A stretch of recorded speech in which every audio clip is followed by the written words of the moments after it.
Olá, pessoal. Hoje é quarta-feira, 29 de outubro de 2025, e nosso amigo Max Blumenthal está conosco. Bem-vindo de volta, Max. Bom te vendo. Como você está?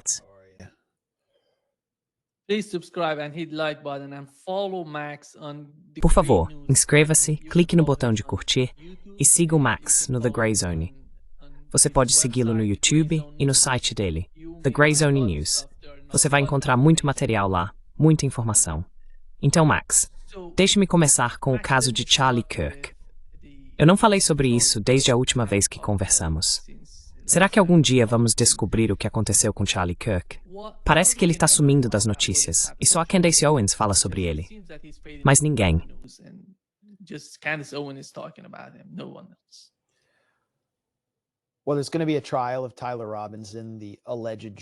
Bem, vai haver um julgamento para Tyler Robinson, o suposto atirador. Até agora, o juiz proibiu qualquer filmagem ou gravação das audiências. Há agora uma petição de amigos e apoiadores de Charlie Kirk para permitir gravações dentro do tribunal. Não tenho certeza do que eles esperam conseguir com isso, mas a Tepuse está oficialmente apoiando a iniciativa. Além disso, houve uma matéria no The New York Times ontem sugerindo que aqueles que tentam saber mais sobre a investigação do FBI, se houve um segundo atirador, alguma conexão estrangeira, algo suspeito ou qualquer ângulo fora da versão oficial, deveriam ser envergonhados. A versão oficial, é claro, é que um jovem perturbado, irritado com a retórica anti-trans de Charlie Kirk, atirou nele por motivos políticos.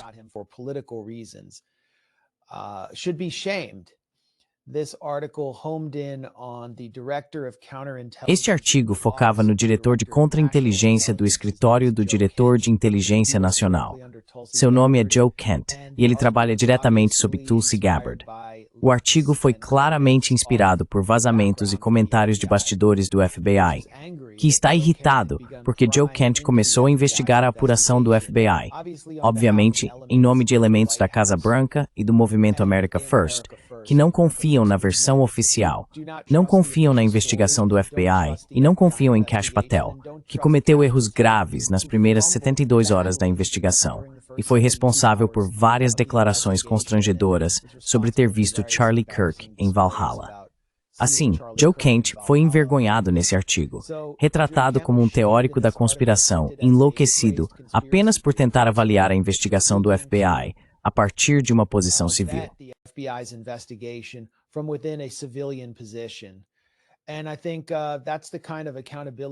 E eu acho que esse é o tipo de responsabilização que as pessoas que apoiaram Donald Trump e apoiaram Charlie Kirk provavelmente querem. Mas isso ameaça desmantelar uma narrativa oficial que foi usada como arma pela administração Trump e pelo movimento conservador mais amplo para corroer ainda mais a liberdade de expressão nos Estados Unidos, para retirar vistos de pessoas por fazerem comentários de mau gosto sobre Charlie Kirk, para colocar pessoas na prisão. Na verdade, um homem que foi preso por comentários que fez sobre Charlie Kirk online, e de forma mais ampla, para expandir o aparato de segurança e implementar uma espécie de operação no estilo COINTELPRO do FBI contra a esquerda, com base na falsa alegação de que Tyler Robinson era, na verdade, membro da esquerda. Quando se ele foi o atirador solitário, estava claramente agindo como um nihilista fora dos parâmetros de qualquer movimento político.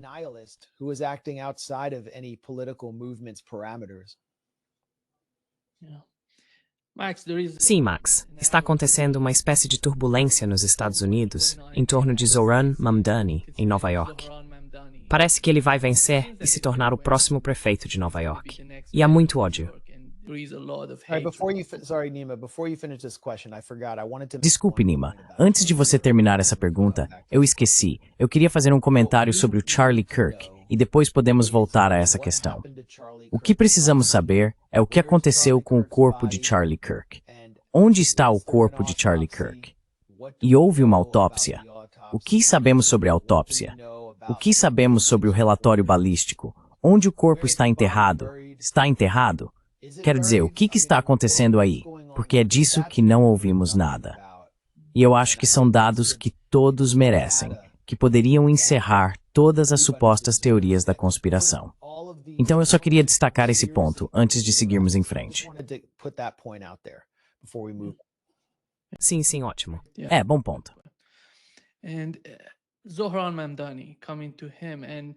E Zohran Mamdani, chegando a ele, o Partido Democrata decidiu não apoiá-lo. Depois, quando perceberam que ele iria vencer, disseram, vamos apoiá-lo. Então, qual é o caso de Zohran Mamdani? Que tipo de ameaça ele representa? Porque eles o veem como uma ameaça. Você olha no X, em todo lugar. Os republicanos do MAGA todos o odeiam. Por quê? O que há nele que faz com que sua mensagem ressoe mais do que a dos republicanos ou dos democratas? O que é isso?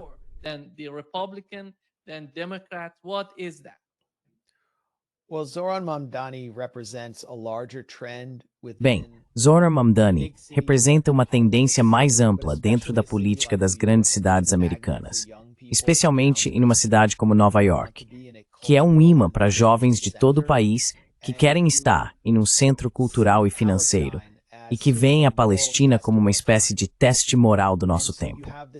Então há toda uma nova classe espalhada pelos principais bairros de Nova York, junto com muitos nova-iorquinos nativos que estão rejeitando a política sionista do passado que dominou a política nova-iorquina por gerações. Quero dizer, basta olhar para todos os prefeitos de Nova York da minha vida. Nenhum deles podia se afastar da linha pró-Israel, e cada um competia com os outros para ser mais pró-Israel do que o anterior.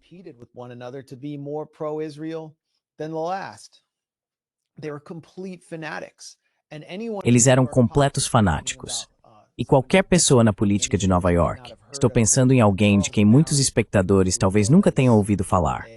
Charles Barron, que foi senador estadual e membro do Conselho Municipal de Nova York, representando muitos nova-iorquinos negros e pobres. Ele fez um ótimo trabalho ao representá-los enquanto eram expulsos da cidade, sem condições de arcar com os custos. Era um anti-imperialista, um opositor do apartheid, da África do Sul a Israel. E o establishment nova-iorquino fez tudo o que pôde para afastá-lo, destruí-lo e transformá-lo em um exemplo. Nova York também é a cidade mais judaica dos Estados Unidos. Quero dizer, é a cidade com o maior número de residentes judeus fora de Tel Aviv.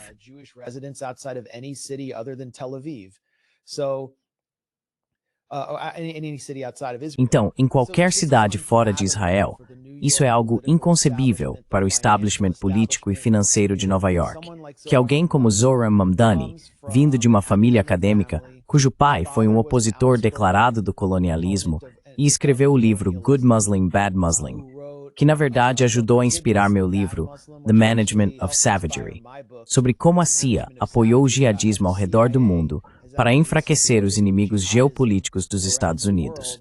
Essas verdades proibidas foram transmitidas a Zohran Mamdani. E agora ele está sendo atacado de duas maneiras diferentes. E eu vou explicar por quê. Mas sim, ele está sendo atacado de duas maneiras diferentes.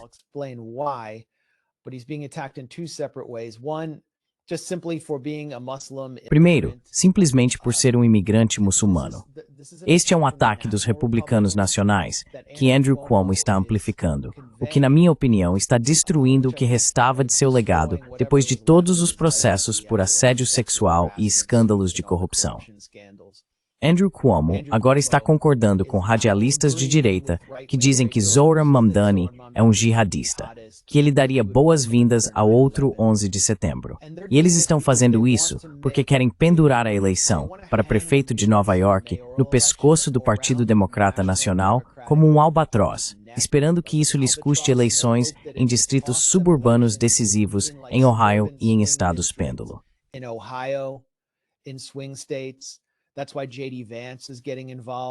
É por isso que J.D. Vance está se envolvendo e zombando de Zohran Mamdani por mencionar as experiências de seus familiares com a islamofobia após o 11 de setembro. Isso não tem nada a ver com Nova York, mas não acho que isso vá dar certo. O Partido Democrata se afastou de Zohran Mamdani por esse motivo, porque temem perder disputas em outros lugares se o apoiarem de forma muito próxima, já que ele representa uma tendência específica na cidade de Nova York. Depois há os inimigos dele em Nova York, que estão tentando manipular as pesquisas e para uma blauget equilivença entre ele e o NYXPD, com base em algo remado estranho.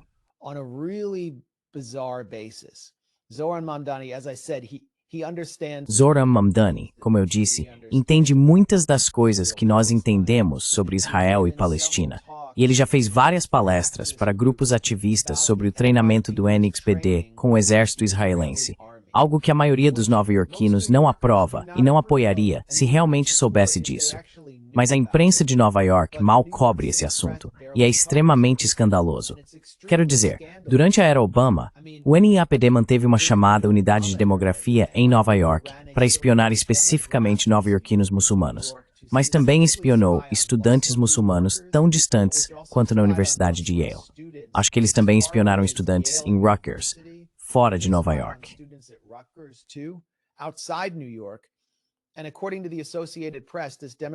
De acordo com a Associated Press, essa unidade de demografia foi inspirada em métodos usados por Israel na Cisjordânia ocupada. Além disso, o NXPD mantém um escritório de ligação em Kfar Saba, Israel. Então eles têm todo tipo de conexão com Israel. Estão treinando com o exército israelense, que, como sabemos, é um exército de ocupação de um regime de apartheid manchado de sangue. Ninguém em Nova York quer isso. E agora todos esses vídeos estão surgindo como pesquisa de oposição de última hora para atacar Zoran Mamdani por fazer essas conexões. Não vejo como isso vai funcionar, porque ninguém apoia essas trocas mortais com Israel.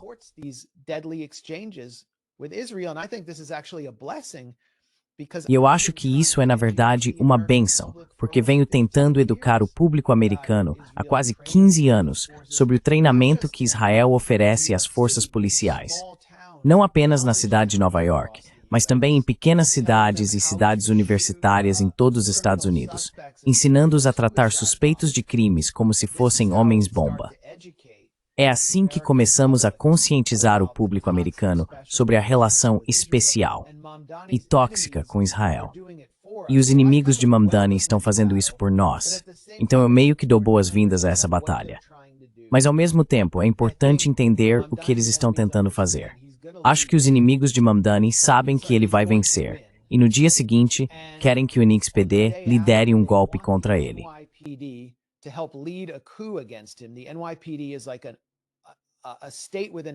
O NXPD é como um estado dentro de outro estado. É maior do que a maioria das forças armadas estrangeiras e conta com muitos oficiais e agentes da base que são hostis a Mamdani.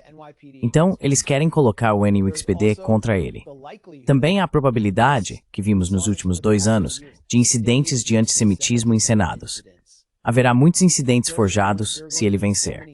E eu me preocuparia com complôs terroristas fabricados, como aqueles que vimos especialmente durante a era Obama, criados pelo FBI, em que montavam um plano controlado envolvendo algum homem muçulmano com distúrbios mentais e depois assustavam o público, fazendo acreditar que o ISIS ou Al-Qaeda estavam atuando entre nós, quando na verdade tudo era obra do próprio FBI.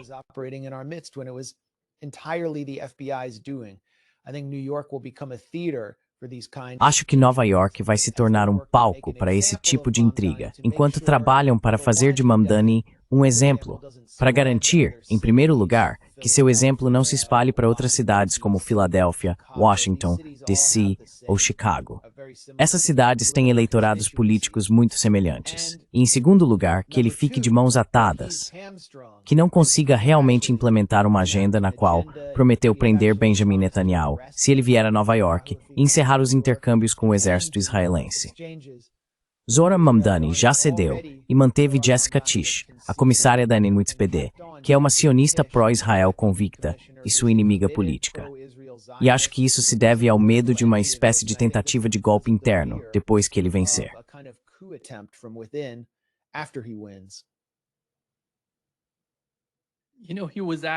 Sabe, perguntaram a ele na Fox News o que faria se Netanyahu fosse a Nova York e ele fosse o prefeito. É incrível para mim que ele não tenha recuado. Ele disse, como você mencionou, que vai prender Netanyahu.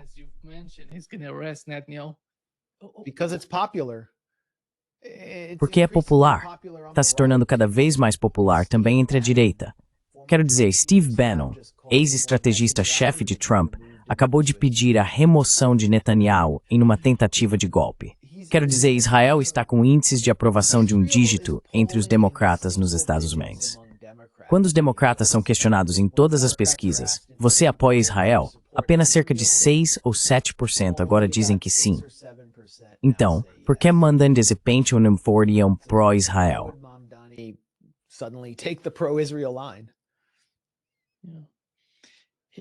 Sim. Aqui está um trecho em que Steve Bannon está conversando com sua influenciadora favorita no Hicks, Laura Loomer, sobre Israel e a política dentro do movimento MAGA. Veja o que eles disseram.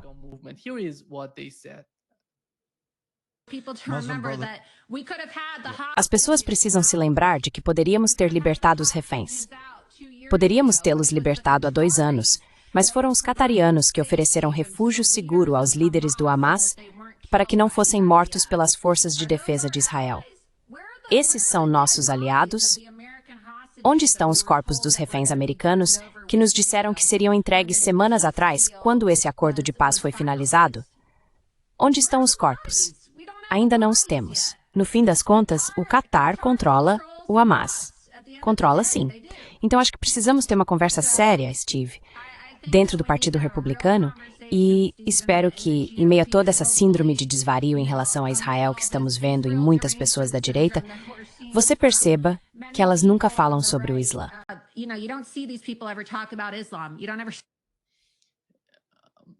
Você nunca vê. Max, vou reproduzir isso novamente para você. Mas o primeiro ponto é transformar o Qatar, Doha, em inimigo dos Estados Unidos. Como isso vai ajudar Israel na estratégia de que Laura Loomer está falando?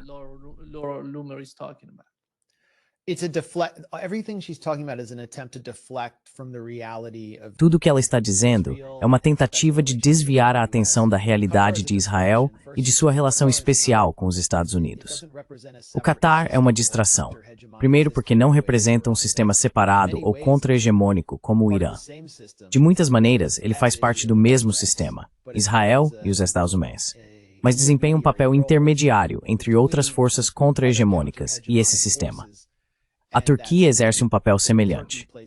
O Qatar também está injetando muito dinheiro nos Estados Unidos e influenciadores norte-americanos, no Partido Republicano, mas não está necessariamente investindo em causas pró-Palestina. E esse é o problema.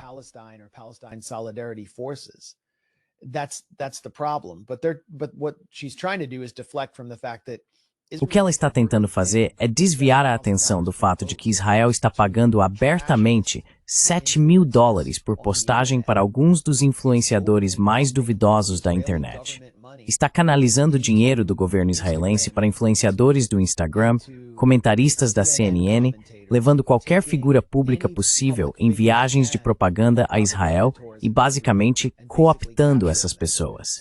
Então tudo isso é uma distração, junto com a ideia de que o Qatar seria algum tipo de inimigo dos Estados Unidos. E sinceramente, pouco me importa se as forças de Laura Loomer pressionarem o Qatar a retirar seu programa de treinamento de F-16 dentro dos Estados Unidos, o qual, obviamente, é financiado por eles, já que isso não representa nenhuma ameaça à segurança nacional americana, considerando o papel real que o Qatar desempenha no mundo.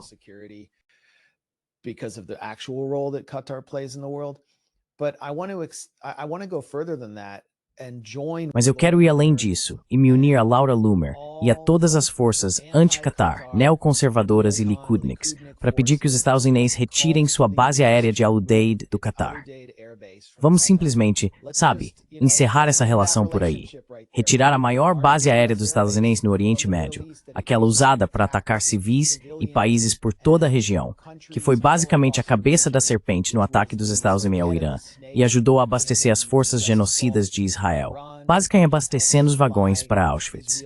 Será que Laura Loomer vai pedir a retirada dos Estados Unidos da base aérea de Al Udeid no Qatar? Porque eu adoraria ver isso e apoiaria totalmente.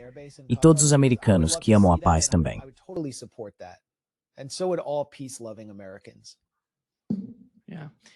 Sim, que Steve Bannon sugeriu nessa entrevista que remover Benjamin Netanyahu, de alguma forma, mudaria o tom ou a política em Israel.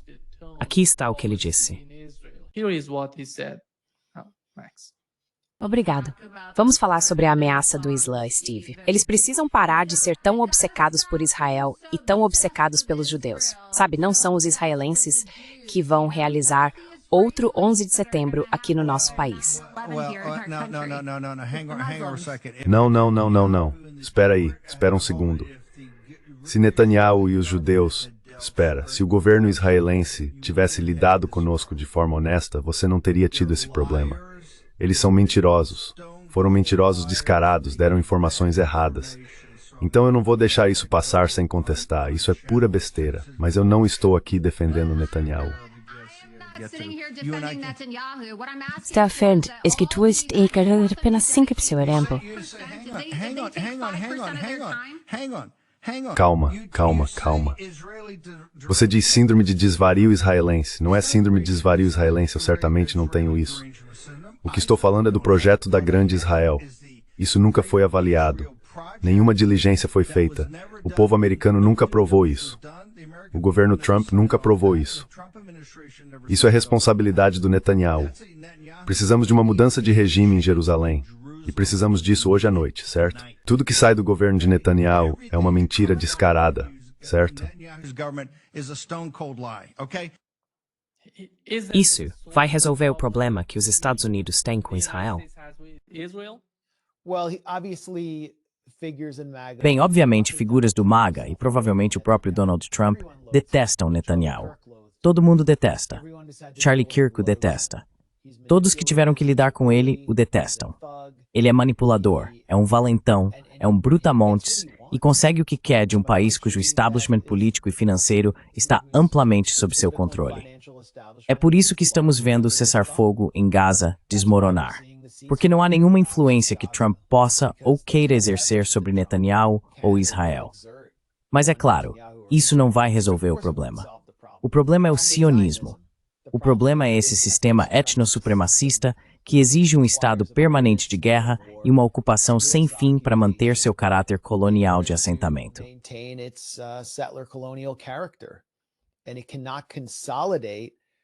E não pode consolidar seu domínio sobre a Grande Israel por causa da resistência, a resistência indígena e a resistência desse eixo que se estende do Irã ao Iêmen. Então está constantemente em guerra. Agora está em guerra dentro dos Estados Unidos, e Laura Loomer é uma de suas guerreiras. Essa é a questão. Ainda estará em guerra depois de Netanyahu. Mas a remoção de Netanyahu enfraquecerá significativamente Israel. O país realmente não tem uma figura como Netanyahu que possa ocupar seu lugar. Ele é amplamente odiado em Israel, mas tem mais apoio do que qualquer outra figura israelense. Então, se alguém como Yair Lapid assumir, será um primeiro-ministro fraco que dependerá de muito apoio da direita.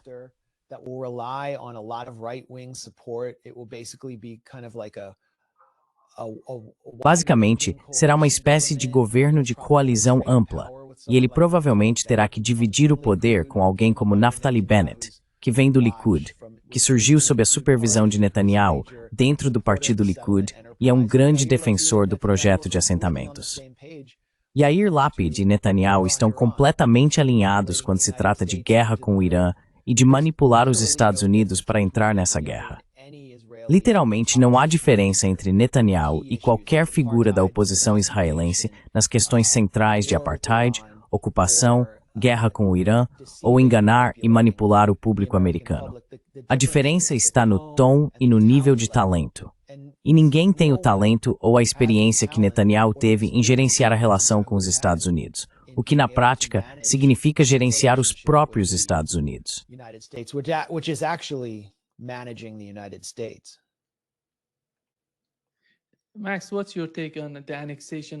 Max, qual é a sua opinião sobre a anexação da Cisjordânia, Donald Trump e sua administração? Ele enviou J.D. Vance a Israel, depois Rubio. Eles estão falando sobre não haver anexação da Cisjordânia a Israel, mas esse acordo saiu em hebraico. Ele deu uma entrevista em que foi perguntado sobre o que acha do que Donald Trump está dizendo. Ele respondeu: "Somos uma nação independente, então vamos decidir nosso próprio futuro." Como você vê essas diferenças entre as duas administrações?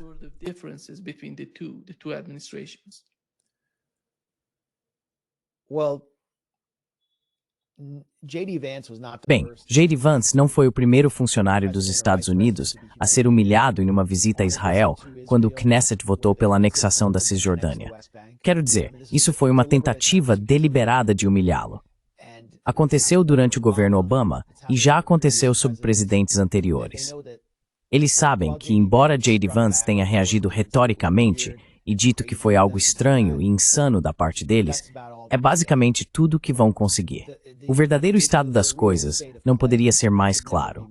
O público israelense judeu, o Knesset, o chamado Estado Judeu e Democrático de Israel, que é judeu em relação aos árabes e democrático em relação aos judeus, quer anexar a Cisjordânia, formalizar seu sistema de apartheid e, em seguida, começar a limpeza étnica dos palestinos da Cisjordânia, removendo completamente a autoridade palestina de Vichy baseada em Ramallah.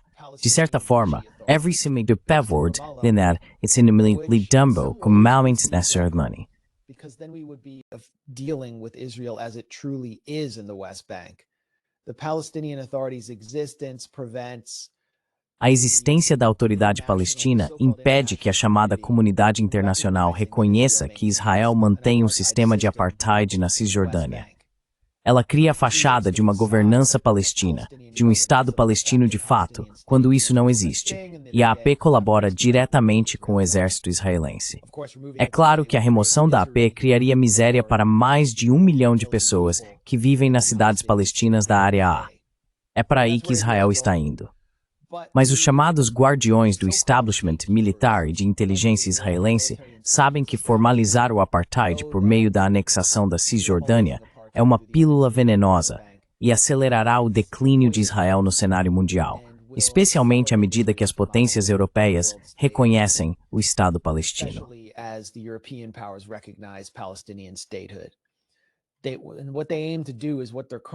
O que eles estão tentando fazer é exatamente o que já estão fazendo: anexar a Cisjordânia sem formalmente anexá-la. Isso significa dar aos colonos veículos todo-terreno polares para que possam alcançar qualquer ponto da Cisjordânia, nas colinas, para aterrorizar pastores, matar seus rebanhos, queimar seus olivais e enviar o exército para escoltar os colonos enquanto cometem atos de terror. Os vídeos que vimos esta semana, de palestinos idosos colhendo suas azeitonas por toda a região das colinas do sul de Hebron ou ao norte de Ramallah, em áreas rurais, e sendo aterrorizados, são numerosos.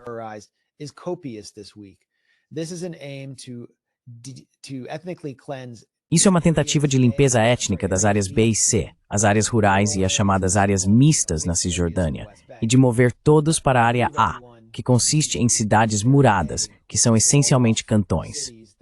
A Cisjordânia já está sendo anexada, mas sem fazê-lo formalmente, para evitar o preço político que Israel pagaria. Em 2024, sob Itamar Ben-Gvir, o ministro da Segurança, os colonos foram essencialmente transformados em delegados e receberam uniformes do exército israelense e fuzis M4 para aterrorizar agricultores e comunidades rurais palestinas. Agora estamos vendo uma escalada. A Cisjordânia é guerra? Quero dizer, é uma guerra contra todos os palestinos na Cisjordânia. E quase não há cobertura da mídia ocidental sobre essa guerra.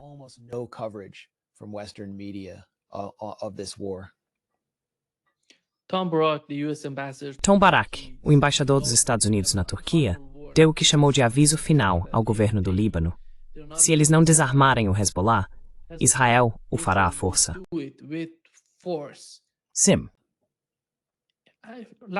Da última vez que vi Israel lutar contra o Hezbollah no sul do Líbano, não era assim. O que mudou? A situação mudou desde então.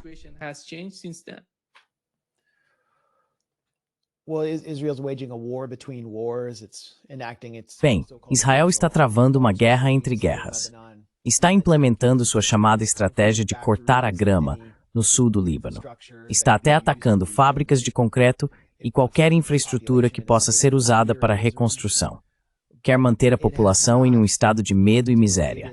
Mas não conseguiu degradar a capacidade do Hezbollah, por meio de suas forças Radwan, de enfrentar a infantaria ou os tanques israelenses frente a frente. Não há evidências disso. O que Israel conseguiu fazer em 2024 foi reduzir a capacidade de mísseis do Hezbollah, mas o Hezbollah ainda conseguiu atingir cidades israelenses. Por exemplo, a Operação Binhamina atingiu bases militares israelenses com drones e causou baixas graves. Então, neste momento, Israel, a sociedade israelense, está um tanto exausta após 2 anos de genocídio. No que diz respeito a Gaza, não acho que eles queiram uma frente no norte. I don't think they want a northern front. The residents of the north in Israel are just coming back. Os moradores do norte de Israel estão apenas começando a voltar, e essas parecem ser ameaças vazias de Tom Barak, que está ameaçando usar Israel como um americano. Como diplomata americano, ele está ameaçando uma população em um país que supostamente não governa, o que realmente revela seu verdadeiro papel. E não acho que o Hezbollah esteja intimidado, especialmente com uma nova geração surgindo em suas fileiras. Quem está intimidado é o governo fantoche do Líbano, em Beirute. Eles não vão conseguir desarmar o Hezbollah sozinhos. Veja o que aconteceu da última vez, quando Rafik Hariri e seu Partido do Futuro tentaram fazer isso. Foram eliminados nas ruas. Então veremos isso se desenrolar com o tempo, com Israel continuando a executar sua estratégia de cortar a grama. E é isso que está fazendo em Gaza.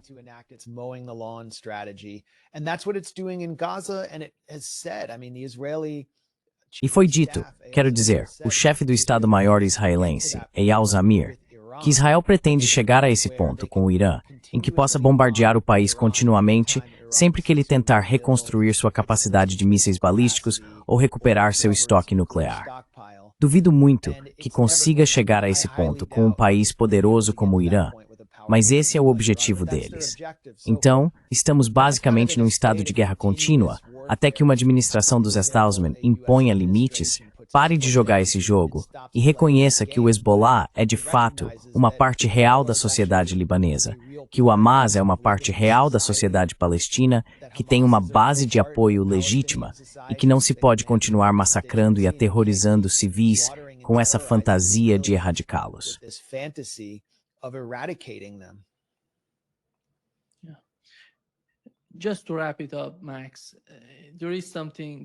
Só para encerrar, Max, tem algo acontecendo com Obama. Ele esteve em Londres 2 ou 3 vezes recentemente e está falando sobre novas formas de jornalismo com restrições regulatórias do governo. E aqui está o que ele disse, porque isso tem a ver com o que você está fazendo, o que eu estou fazendo, o que todo mundo no YouTube está fazendo. É importante para todos nós. It's important for us, for all of us.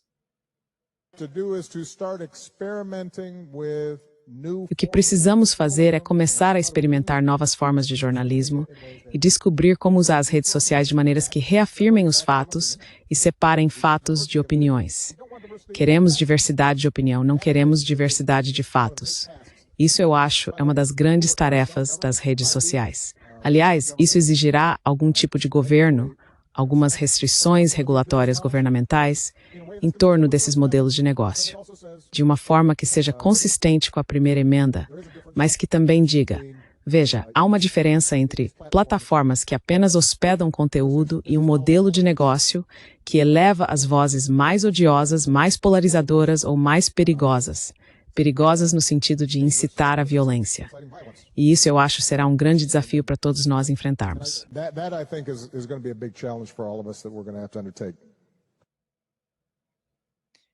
Ele está aprendendo algo novo com os europeus.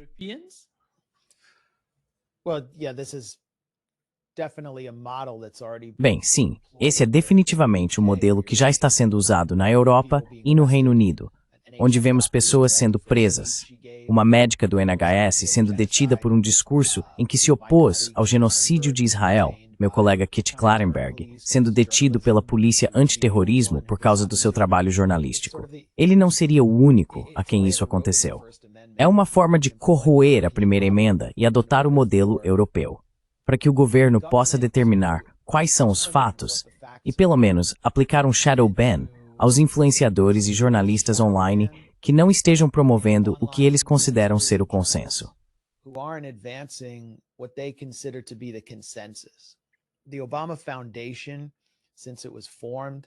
Desde que foi criada, a Fundação Obama vem arrecadando dinheiro de fundações bilionárias que querem regular a liberdade de expressão para promover sua própria agenda. Pode-se chamá-la de uma agenda liberal, mas ela representa uma forma particular e peculiar de liberalismo, que é antiliberal. Uma em que uma inteligência autoproclamada de neoliberais, de mentalidade transatlanticista, pró-guerra e comprometidos com a hegemonia americana, passa a determinar o que é a realidade. A ideologia deles é a realidade.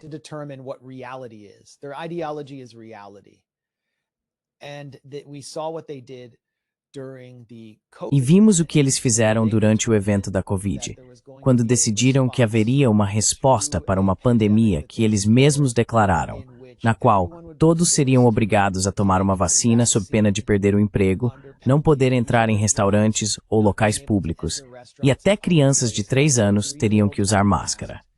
E quando os dados científicos não correspondiam, por exemplo, quando novas ondas de Covid continuavam a infectar o público, eles simplesmente baniram todos do Twitter X, porque controlavam o Twitter X. Também baniram pessoas do Facebook. A administração Biden foi exposta por ligar para executivos de redes sociais para dizer quais contas deveriam ser banidas, com base em questionar a chamada ciência, que é um código para o consenso.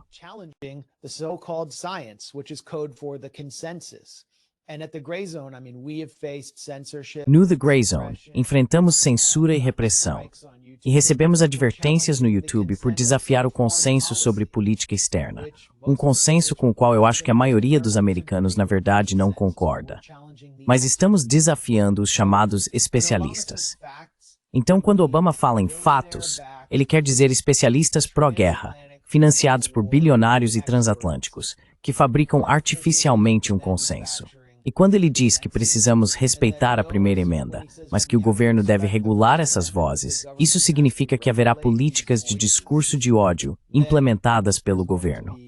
O governo controla o algoritmo, e essas vozes tecnicamente poderão falar, mas ninguém conseguirá ouvi-las. Assim, não poderão reclamar de terem seus direitos da primeira emenda violados.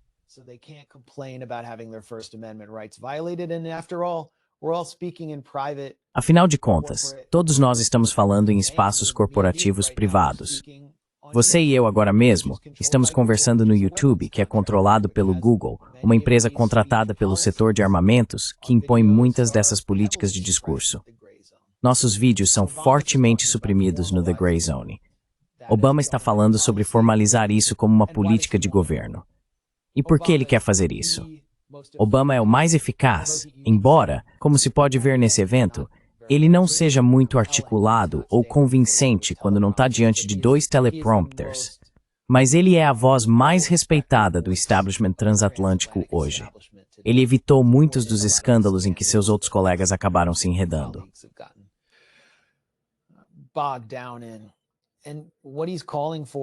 O que ele está propondo é a imposição de um novo sistema para basicamente impedir que a direita volte ao poder. O que Elon Musk fez com o Twitter, ou X, é o maior pesadelo para aqueles que querem impor outro sistema de controle. Mas também precisamos reconhecer que se você tem participado do X sob o comando de Elon Musk, acredito que Elon desenvolveu um mecanismo de controle ainda mais sofisticado, disfarçado de liberdade de expressão. O algoritmo claramente foi alterado nas últimas semanas para amplificar vozes sionistas e suprimir as nossas. Enquanto formos prisioneiros dessas plataformas de mídia social pertencentes a bilionários, sempre haverá censura. Nunca será transparente. Mas o que Obama está propondo é um controle governamental ainda mais explícito, o mecanismo de censura.